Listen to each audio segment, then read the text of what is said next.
her gittikten sonra unutuluyor. Top Cumhurbaşkanı'ndadır ha. O evet dersi olacak.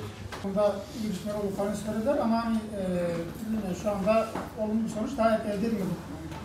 Hakikaten hizmet vermekte çok fazlasıyla zorlanıyorlar. Çünkü başvuru sayısı çok fazla, talep çok fazla ama kapasite yetersiz olunca haliyle vatandaşla bazı çalışanlar da bir ara hep baş karşıya gelebiliyorlar. Batman için büyük bir kayıp. Bu kimden çıkacak? Siz bunu gündeme taşıyacaksınız. Biz dile getireceğiz, siz gündeme taşıyacaksınız. Birileri sahiplenecek bürokraside, birileri siyasette sahiplenecek. Bu durumda belki Batman'ımıza hep birlikte bir katkı sunma, sorunumuzu yerine getirme imkanı doğabilir. Bu noktada teşekkür ediyoruz yani bu özverisinden dolayı. Şeyi sormak istiyorum aslında. Batman'a 500 yataklı hastane bir an önce yapılmalıdır.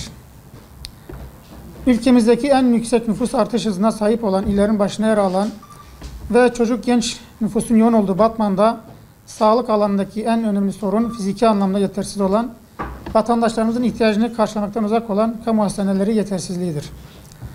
Son yıllarda Türkiye'nin dört bir yanında hizmete açılan ve nitelikli sağlık hizmeti sunumu yapan kampüs tipi şehir hastaneleri yaygınlaşırken, Batman'ımızda hala koğuş tipi ve bazen de birden fazla hastanın aynı yatakta hizmet almak zorunda kaldığı kamu hastaneleri gerçeği, ülkemizin sağlık alanındaki devasa kamu yatırımlarıyla kıyaslandığında Batman'ın bu yatırımlarından yeterince yararlanamadığını göstermektedir. Uzun zamandır Batman'ımızın gündeminde olan 2019 yılı yatırım programında da 200 yataklı olarak planlanan yeni devlet hastanesinin yatak kapasitesinin 500 yatağa çıkarmasına yönelik çabalar maalesef bugüne kadar olumlu şekilde sonuçlanmamıştır. İlimiz başta deprem ve doğal afet yönünden riskli bir coğrafyada yer almaktadır.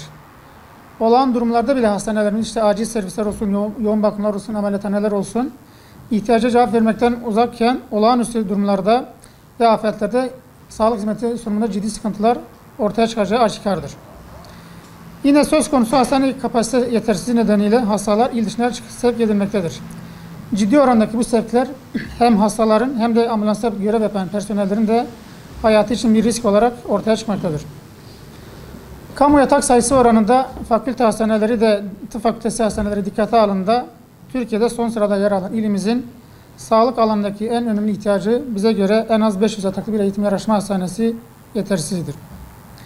Kamu hastanelerin başvuru yoğunluğundan dolup taştığı, koğuş tipi olmasına rağmen yatak doluluk oranının yüksekliği, eğitim araştırma hastanesi bünyesinde açılabilecek olan bazı branş ve ünitelerin eksikliği nedeniyle polikliniklerde uzun sürelere yayılan randevular ile il dışına yapılan sevkler ve bizce en önemlisi de 600 bin nüfusu olan Batman'ın 600 bin nüfusun varlığı en az 500 yataklı bir hastanenin Batman için ertelenemez ve vazgeçilmez bir proje olduğunu, sağlık alanında bir ihtiyaç olduğunu bize gösterir ve buradan Sağlık Bakanlığı başta olmak üzere tüm yetkililere bu çağrımızı yapıyoruz. Sağlık Sen Batman Şubesi olarak Batman'ımıza en az 500 yataklı bir eğitim araştırma hastanesi yapılması için etkisi olan bütün herkese çağrıda bulunuyoruz. Bu çağrımızın karşılık bulması ve Batman'ımıza bir eğitim araştırma hastanesi yapılmasına yönelik talebimizin takipçisi olmaya devam edeceğimizin bilinmesini de istiyoruz.